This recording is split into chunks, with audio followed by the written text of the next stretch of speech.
The night my husband drugged my drink, I woke up to find his cousin in our bedroom. Ruth's voice shook as she said it, even now. But that night in Lagos is carved into her memory. Before the city woke, before the Danfos roared down Ikorodu Road, she sat by the window of their third-floor flat in Suralere, holding a chipped mug of tea she couldn't drink. The rain from last night still clung to the air, heavy and damp.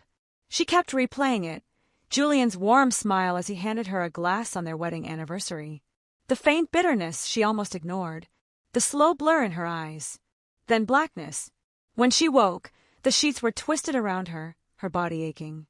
And in the dim light, she saw him, not Julian, but Michael, his cousin, zipping his trousers. Her breath caught. She stumbled to the bathroom, vomiting until her throat burned. From the living room came Julian's voice, low but clear. "We have to do this, Mike. My father can't know I can't give her a child. The family name has to continue." Her hands shook so hard, she almost dropped the glass she was holding. But she didn't scream. She didn't run. She went silent. Ruth hadn't had an easy life. She grew up in Ajigunal, in a single-room shack with a roof that rattled during storms.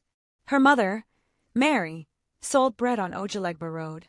There were days when pap and plain water was all they had.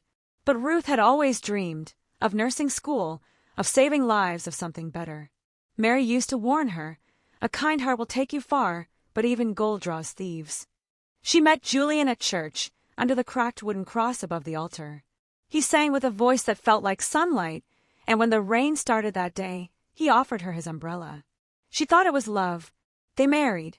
He gave her small gifts, spoke of children, of moving to a bigger home. Mary had only said, "Be careful. Gold that shines too bright can burn your hand." Ruth had laughed then. Now, on their anniversary, that gold had burned her to ash. She stayed quiet. Every morning, she walked alone, thinking, planning. She visited Toby, an old school friend turned lawyer, and learned about her rights. They gathered evidence, medical reports, secret recordings, witness accounts. The day of truth came in Julian's father's house in Acadia. Julian sat with Michael beside him, confident.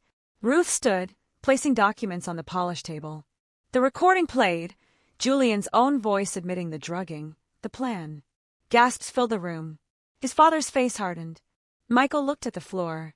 Ruth's voice didn't shake. "You will never own my body or my future again." She walked out, leaving them in silence.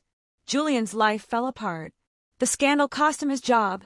Michael vanished from Lagos.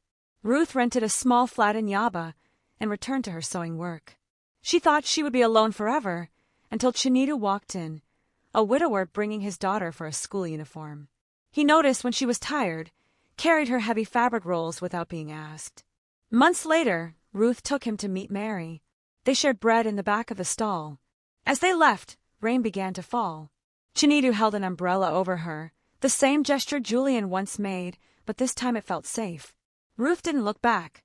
Survival wasn't just leaving the place she was hurt. It was choosing the life she wanted to walk toward. And for the first time in years, the peace she felt was hers.